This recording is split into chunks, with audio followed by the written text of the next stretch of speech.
Hello, everyone, and welcome to another edition of the Breeze Sports Center podcast. I'm your host, Bradford Ambrose. Alongside me, Chase, Kiddy, and Wayne Epps Jr., sports editors at the Breeze. And guys, we're going to start things off today with men's basketball. They're doing pretty well. Yeah, I've heard that. They lost their last game against George Mason in a close game, 74-63. And Chase is over here. Oh, Chase. All right, and so they are 6-4 in the CAA. No, they're not. I mean, they are 7-4 in the CAA. They are tied for what, Wayne? Third. Was it like a four-way tie? There's just a bunch of teams that are 2.5 games back, basically. All right. It's what we writers like to call a log jam. What? I don't know. Well, Chase, you want to talk about what you saw from the stands? Yeah, rare game in the stands for me. I don't go to a lot of games and watch from the stands. Usually when I go, I'm watching from press row. But my sister, who's a senior in high school, was up visiting JMU because she's trying to decide where to go. And it's my birthday week, so my parents come up sometimes. So I had the family there, and we were in the stands. And I don't think I've been in the stands for a couple years for a game, actually. I think it's been... I don't think I've ever been. Yeah, I think it's been 2 years for me since I've been in this actual stands watching a basketball game. It was a nice sort of a send-out, not only for the seniors like Devon Moore, but also for me, because I'm on my way out the door. Mm-hmm. Thank God. What did I see? Well, I saw an A.J. Davis dunk that made me cry. Tears of joy. But only one throughout the whole game. But it was enough. Made it on SportsCenter. It did make it on SportsCenter. And, I mean, what more can you ask for as a JMU fan than to be recognized on SportsCenter? Exactly. Even only briefly. Yeah. If but only for a moment. We want to talk about the officiating. It looked like Matt Brady got a little frustrated there in the second half with the officiating. I think I had a tweet that best described it right after the game. I'm going to plug myself real quick at Kiddy Sports. I got some good stuff on there. You should check it out. Don't. Are you team follow back? Don't. I'm team follow back, yeah. Sure. Cool. I had a tweet that went something like, "Oh, Navi, stop." I had a tweet that was something like, as a member of the media, I have no official comment on how terrible the officiating was today. Because that's kind of how I felt, you know? And a lot of people, a very high-ranking member of the athletic department commented to me that, well, the fouls were even. There's 23 fouls apiece on Mason and JMU. And for me... the story's always deeper than, there were 23 fouls on each team. It's where, it's when, it's why. It's like, were those 23 fouls actually fouls? And nothing really gets on my nerves like the flagrant at the end of the game, know? That flagrant was a terrible call. The flagrant foul at the end of the game with a minute, 20-some seconds left, when it was a 4-point game, gave Mason the opportunity to hit 2 foul shots, what they did, go up 6. Then they got the ball back, made another field goal, made it 8. And from there, it was just JMU. And people started. I looked up. The game was over. People were leaving the stands. Yeah. And the flagrant foul call was so bad that when Sherrod Wright, who was the player that was supposedly fouled, Sherrod Wright was asked after the game by media about the flagrant foul, and he said, that wasn't a flagrant foul. I mean, I'm not going to argue with the call. It was in my favor, but that was not a flagrant foul. He denied that he was fouled flagrantly. Right. Frankly, and this was across the court with me. This was under the pep band, and I was in the student section. So it was all the way across the court. Right. take it with a grain of salt. But I didn't even see Rayshawn Goins hit Sherrod Wright. I didn't even see the two players touch. Sherrod Wright was sandwiched in between two JMU players. The first one ran past him. I don't know who it was. And then the second one was Rayshawn Goins, who the foul was called on. And he jumped up and hung on the basket as to not come down and hurt Sherrod Wright. He went out of his way not to foul somebody. And I don't know. I don't know what the referees saw, but I thought there were some pretty terrible foul calls on JMU that didn't look like fouls. And I think now that being said, the fouls that went against George Mason that put JMU at the line, you got to make foul shots. If you're contending for a conference title and you go 16 of 27 from the line, you got to do better than that. And Brady's got to, put him at the line at the end of practice. Can't leave until you make 5 in a row. I don't know. I'm not a basketball coach, but you got to make foul shots. Yeah, George Mason was roughly 89% from the free-throw line, and JMU was only 61%. And I don't believe JMU was ever in the lead. Nope, trailed the whole game. I think they got close at one point. They came up close as 1 point. Right, yeah. So yeah. Yeah, and I mean, you can't say enough about Devon Moore, though. I mean, the guy he stepped up. Just lights out the whole game. Career high 25. You don't see a lot of JMU players with that. JMU's always been a sort of a balanced scoring, no superstar players type of thing. And Devon Moore, he was just a freak show that game. Yeah, he was so good. At one point, I said something like, screw the teams. Let's just let Sherrod Wright and Devon Moore play first 21, win by 2, and that team can have the win. Yeah, I mean, he was unreal. On a bad ankle, nonetheless. On a bad ankle, yeah, that's right. As a member of the media, I didn't really feel comfortable yelling obscene things at other players, like I may have before I became involved in the media business. But yeah, I forgot where I was going with this. There was some pretty nasty language. I was down on the floor, and there was some. Please share, Bradford. I'd love to hear some of these stories. There was some nasty language being thrown around. There was one George Mason fan up in the top part, right behind the basket, and every time JMU would go up for a free throw, they would make noise, and then the students down in the lower section would yell obscene things to him. And it was rather interesting. And number 40 on George Mason, Marco Wanik.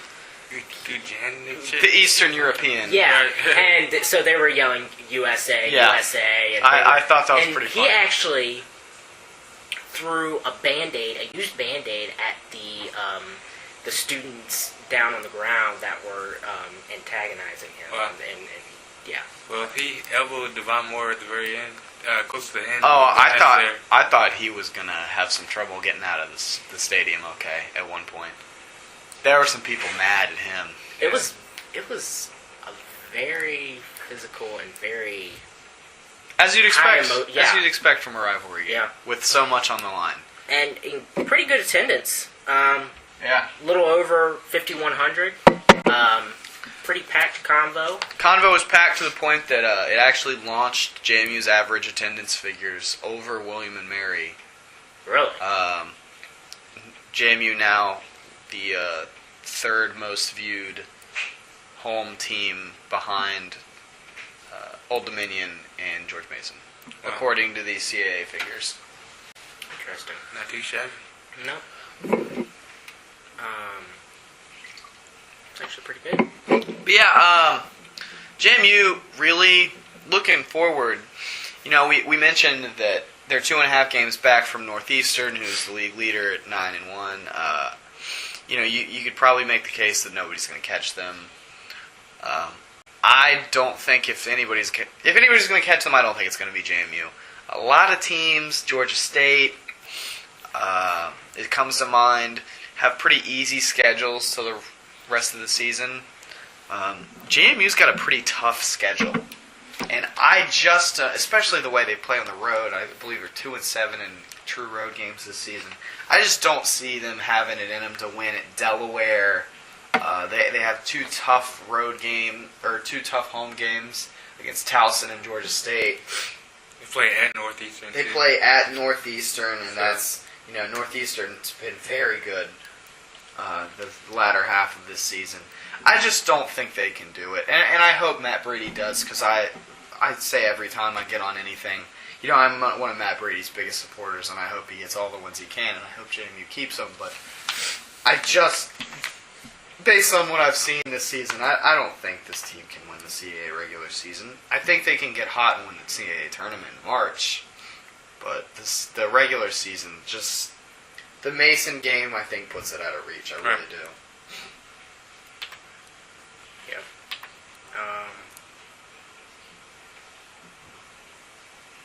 All right, so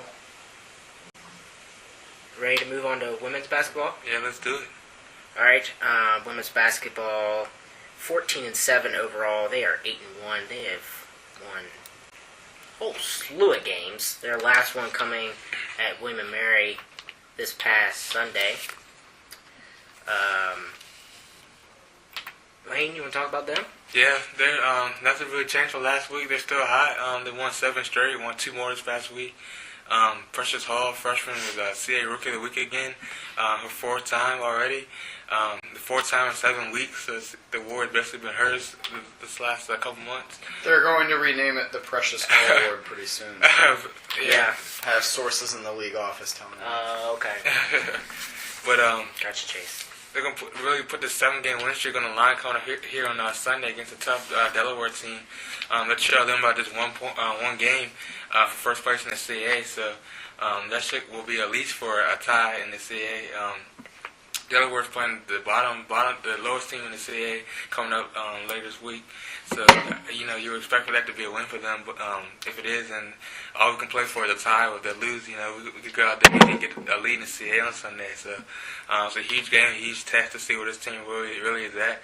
And excited to see what they're really made of. So. Yeah, Wayne mentioned that Delaware is playing Towson later this week. Towson 1-9, worst team in the CAA. JMU is on Thursday playing UNCW, who's 1-8, the second worst team in the CAA. So, monstrous upsets aside, there is a showdown this Sunday that is greater than I think probably any game, men's or women's, has occurred so far this season. In all likelihood, Delaware is 9-0, probably 10-0 when the game's played. JMU's 8-1, probably 9-1 when the game's played. The winner of this game is going to win the regular season CAA title, unless somebody slips up. Now you have to talk about Drexel because they're 8-2. They're the only team that's beaten JMU in conference play this year, and JMU will end its season at Drexel on March 6th. So that's definitely a big factor, and they have to go to Delaware on February 24th. Those are really the 3 games to watch going forward. But, this Sunday's game is gigantic. Yeah. Delaware nationally ranked, too. They're number 20. Number 20 in the nation. And they've got one of the NCAA's best players. She's phenomenal. Her name is... I know this. Deladon, I believe is her name. She leads the team in, points, assists, rebounds, everything. Yep. She's been an All-American 3 different times. And she's a freak. She's really good. Yeah, so like I said, definitely to get past that and like Chase was alluding to, we have a really tough schedule down the stretch, maybe the toughest in the league, so down the stretch here. So like I said, it's really gonna be a test for this team. So we can put up, see what they really are made of, and we'll see what happens on Sunday. Yeah, and of course, Breeze will be covering that game on Sunday and look for full highlights Monday. Nicely. Shout out. Beat writer.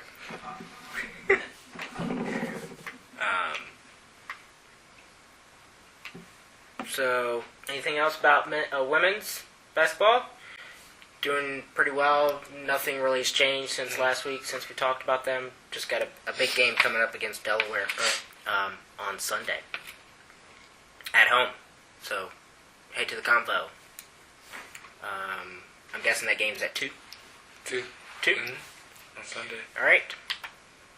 Let's move on to track, Wayne. All right. Let's do it.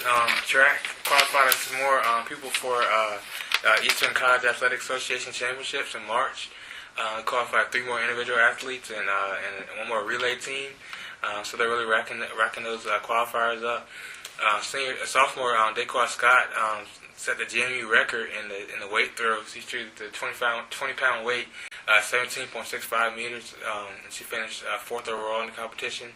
This was in State College, Pennsylvania, at the Saxon-Sevick Challenge Cup. Also, seniors Stacey Nobles and Kiddy finished 3rd and 4th respectively in the 2,000-meter run, and they both qualified. And also, the 4x400 meter relay team qualified for ECACs. They're really just racking up the qualifiers. It's going to be exciting to see what they do competing against colleges from all up and down the Eastern Seaboard in March at the ECAC. They're going to have, like I said, a good showing of athletes there. So, I'm excited to see how they do. They have another meet on Friday. Actually, 2 meets on Friday. The Valentine's Invitational with Boston University in Boston, and the Liberty Quad in Lynchburg. So, hopefully we'll get some more qualifiers there, and yeah, it's been a good season for them so far. Sounds like it. All right, we'll continue to follow them. Came out on Tuesday that ODU has released Blaine Taylor as their head men's basketball coach after 12 years of being with ODU. I think their current overall record not really too good. I think it's 2 and 20. 2 and 20. Yeah, Chase, you want to talk about that? My dealings with Blaine Taylor have been very few and far between. I wouldn't say that I know the man. Certainly not like I know people like Kenny Brooks here at JMU. But from my understanding, he's a good guy, and it's very sad. It's a sad day in the CAA because the man's mustache is extraordinary. I have all the respect in the world for his facial hair, and he's a great coach. He's got. If you look at his career numbers, I mean, he's got. I don't have it in front of me. His career numbers are phenomenal. Mm-hmm. He's been a great coach at ODU. He took them to back-to-back 27-win seasons. He's kept them very competitive up until this year in a CAA that has just grown nationally in prominence every year for the last 7 or 8 years. Took ODU to the first at-large CAA NCAA tournament bid in 20-some years, a few years back. He's been a good coach. He's been consistent. He's really powered. I'm not going to sit here and say that ODU's moving to Conference USA because of ODU basketball. Mm-hmm. I think everybody knows that's a football move. Right. But at the same time, I think basketball is a factor. I liken it a little bit to West Virginia's move to the Big 12. Mm-hmm. It's for football, but the basketball thing didn't detract from it. Right. So I think it's very sad that a program like Blaine Taylor's ODU has to see those two entities part, just because of I think what it really means. It's sad to see him go in the middle of the season like this. And if you managed to see the ODU press conference on Tuesday, they said, and I'm quoting here, "At this point, in regard to our head men's basketball coach, our student athletes need mentorship, leadership, and guidance. Our fans and alumni need encouragement, and our administration needs confidence in our leadership." You can take that for what you want. I know a lot of people speculated that Blaine Taylor had a former problem with alcoholism. So a lot of people put two and two together and thought maybe that's a recurring issue. I don't want to speak to that here and now, but I do hope that, like many people have wished, if the man needs help, I really hope that he seeks it. And if it's purely a basketball move, I wish him the best. He's a great guy, and I hope he lands on his feet somewhere. Definitely. Yeah, and the athletic director said in a statement Tuesday that it wasn't about the wins and losses; it was about other factors that played into it. Yeah, and a lot of people took that right as what that meant. And so now the associate coach is now the interim head coach for the rest of the season, and they'll find a new head coach for that program. Wayne, you want to talk about that any, or you want to move on? Let's move on to talk a little bit about some Super Bowl action. All right. You want to go ahead and start us off with that? Yeah, crazy game. It seems like all the Super Bowls the last few years have been really exciting games, but this probably topped them all. He had the blackout. He had the comeback. I saw a lead from a game recap. It was the blowout, the blackout, and the comeback. So he had all those three aspects, and the commercials went up the par for the game. Was really good this year. So yeah, I'm glad to see Ray Lewis go out with the ring. I wonder if Ed Reed might decide to go out as well, because I know he's been considering it the last couple of years, and what better way to go out except on top. So yeah. I'm really glad it was such a great game and happy for Ray Lewis. Yeah, I was working on Sunday, so I only caught the second half. I actually turned it on when the blackout was occurring and they were starting to get the lights back on, and I'm like, what in the world is going on? And so finally, after watching for a little bit, I found out what happened, and it was apparently an external factor with the power company. So, you alright over there, Chase? Yeah, I'm alright. Thank you for your concern. And, people were saying, oh, well, Beyonce's concert halftime show caused the blackout, and the power company's like, no. But what a comeback. Right after that, the 49ers made. Holy cow. That was a heck of a run. It reminded me, and I am not, I heard this somewhere else on ESPN. I didn't come up with this analogy, but I thought it was very apt. It reminded me a little bit of the boxer that just needs to get through the round to catch his breath. And once he catches his breath and sort of stops the bleeding, he can punch back a little bit. And it ended up being a really great game. And if you follow me on Twitter, you might be noticing a motif here. You saw my sharp prediction of Ravens +4. You're welcome. Don't bet money you don't have. But yeah, Ravens. Yeah. I think some people may have turned the game off, thinking that, because there was such a big difference in scores, and then, come to find out it was actually a pretty close game. Yeah. That happened. Yeah, that's true. It did. You never want to see a blood in the Super Bowl. It's no fun for anybody. So. No. The favorite commercials, I love the farmer one. I thought it was... Of course you did, Brad. I like the farmer one. Of course you did. So God made a farmer, that one. But what was yours, Chase? Or did you have a favorite? There were no ones that really grabbed me. I'll tell you which one I was most disturbed by. Was the one at the very beginning, the GoDaddy one. Yeah, a lot of people are finding that one very disgusting. Yeah. I was okay. I thought it was hilarious until I realized how far up the sound was on my friend Ethan's TV that I was watching it at his apartment. That was disturbing. The slurping of Martin, who is my eternal hero now, and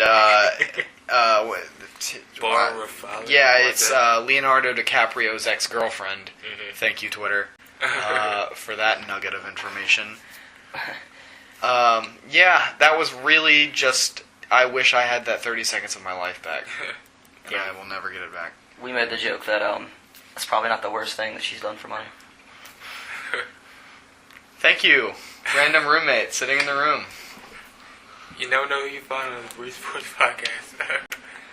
Yeah, Enjoy little tidbits. we have special guests here on the Breeze Sports Podcast. Yes. Can I ask a question? What do you guys think about the kickoff return? I saw ESPN said it's like they put that as the number one play of the season on their top 10. Do you think that deserves to be the number one? I mean, it was a nice play. Explosive. Yeah. Didn't it tie the all-time record? At first it came out and it said was it going to be the surpassed. longest. Yeah. And But then they said no. they rebranded it as 108 instead of 109. 109, right. Which Yeah. meant it was tied. I mean, the best of the entire season, I'm sure there was something that's better. Yeah. I mean, really long play. Anytime somebody returns a kickoff 100 plus yards, it's good, but I don't even know if that was his best play of the game. He had that where he juked out two DB. yeah, that was fantastic. Yeah, so yeah. I thought great that was game. way better. Yeah. So Yeah, I mean, it's cool to see Ray Lewis go out with a win. I thought Kaepernick was a little bit overhyped going into the game. He's good. He's not, a transcendent player, Right. which is sort of what they were making him out to be after starting 9 games in the NFL. I think Joe Flacco is going to be overpaid now. oh yeah. That's what happens when you win a Super Bowl Yeah. and your contract runs out. Yeah. yeah. That's like, hey, I just, good timing. I just, Yeah. got your... Nicely done. Former CAA alum. And I think the Ravens are really going to drop off because as good as Flacco is becoming, and I hate to admit it because I hate Delaware, as good as Flacco is becoming, that defense is getting old. Yeah. And I don't think he has the offense. He's not Aaron Rodgers, I don't think he has the offensive firepower to outshoot the Patriots consistently, or the Green Bay Packers consistently. My 2 cents. Yeah. Did you have a favorite commercial, Wayne? I like the old versus night out one from Taco Bell. Oh, Taco Bell, Really like Live that one a More, lot. Live Moss. Yeah, I caught that one online. I liked that one too. That one was good. A lot of people did not like the Jamaican one. It reminded me a little bit of the movie Office Space. Had a white guy speaking in a Jamaican accent, being just like stereotypically happy, and he drove a Volkswagen. Yeah. And a lot of people I know, we actually talked about it. I'm in a sociolinguistics class. Talked about it in that class today. About, was it offensive? Was it not offensive? Why was it offensive if it was? All kinds of things. I'm not really the type to get offended over really anything. I read a great piece. I read a terrible piece in the Washington Post about offensive Super Bowl commercials, and I read a great piece on a friend's blog that was a reaction to the terrible Washington Post piece. Turns out that Volkswagen actually tested that commercial with a Jamaican target group Oh wow. to see if the Jamaicans found the commercial offensive. Jamaicans said, "No, we think it's funny." Or, Isn't that funny? they said- how the Yeah. people it's targeted towards, they don't find it offensive. Exactly. But the other... That's where this is going. Yeah. It's almost racist that the greater normal, if you want to call it that, population finds things offensive over the people that should be offended. Like, no, this is offensive. Aren't you offended by Yeah. this? You should be offended by this. Right. If you're not offended, you don't quite get it. Like I feel like that's the real racism. Like the smug kind of, we're gonna decide what's racist. Exactly. Yeah. It's like post-racial racism. I don't know. Right. It's ridiculous.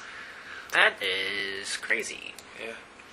But either way, whether or not you found it offensive, a lot of people are talking about Volkswagen right now. Yeah. So the commercial did its job. They're trying to sell at the end of the day. That's what things are for. So That's right. No harm, no foul, and they came out on the upper end. Yeah, hope the $7,000 million they paid was worth it. yeah. Yeah. I didn't even see. Did y'all see what a Super Bowl ad this year was going for? It's like $10 More million. money than I have in my checking account. From like $7 to $10 million, I think, for 30 seconds. For 30 seconds? Yeah. So All right. crazy. Any other Super Bowl tidbits? No. Super Bowl next year. Whew, that's tough. Packers Broncos. Packers, Broncos. Write it down. Heard it here first. I can't. I like the Broncos, but Peyton Manning isn't a playoff quarterback. So I don't know. If Yeah, I'm neither going was there. Joe Flacco. True. Touche. And you know, I have to bring up the Redskins because people think that, RG3. And let me say, they did do wonders for the Redskins this season. But people were, oh, Redskins! It's Redskins game next year. They're going to make it to the Super Bowl. I don't know about that. We'll just have to see. Well, you know who the most important draft pick for Washington Redskins was last year? Alfred Moore. It was Alfred Morris. Alfred Morris. He. But without Alfred Morris, RG3 wouldn't have been RG3 last year because RG3 couldn't have carried that team on his back. But the defenses that each week had to account for the play action, which is they ran so well last year, and it didn't have a good running back like Alfred Morris, and RG3 wouldn't have. He might have gotten injured early in the season because he would have had to run himself so much. So Alfred Morris was a great thing to have in the backfield with RG3. The man rushed for 1,500 yards. Broke the Redskins record in his rookie year. 1,500 as a rookie from Florida International in the 6th round or whenever. I mean, that's incredible. Talk about value. Yeah. So, Yep. but for all the Redskins fans, don't have much to look forward to this year in the draft because we gave away so many picks for the RG3, but not complaining. I know. You got to think, as Kerrigan continues to evolve, as Brian Arakpo comes back from injury, I wonder what the Redskins can do. I'm not a Redskins fan. I'm a non-believer in a sea of delusional Redskins fans. All right, Chase. But, it'll be interesting to see how they evolve as a team. Will we? They're going to contend. I mean, it's not like they're the Carolina Panthers or anything. All right, so I think that's about going to wrap it up for this week's show. Real quick, you can follow The Breeze Sports on Twitter at The Breeze Sports. You can follow The Breeze on Twitter at The Breeze JMU. You can follow myself on Twitter at Bradford Ambrose, and you can follow Wayne At Wayne04. since Wayne 804. Let's make fun of me for plugging my Twitter. Since Chase plugged his Twitter twice. I'm just saying, I got some funny podcast. stuff to talk about on my Twitter. Okay. You know? Okay. Shameless plug number 5. All right. So that's gonna wrap it up for this week's edition. Thanks for listening. Thank you.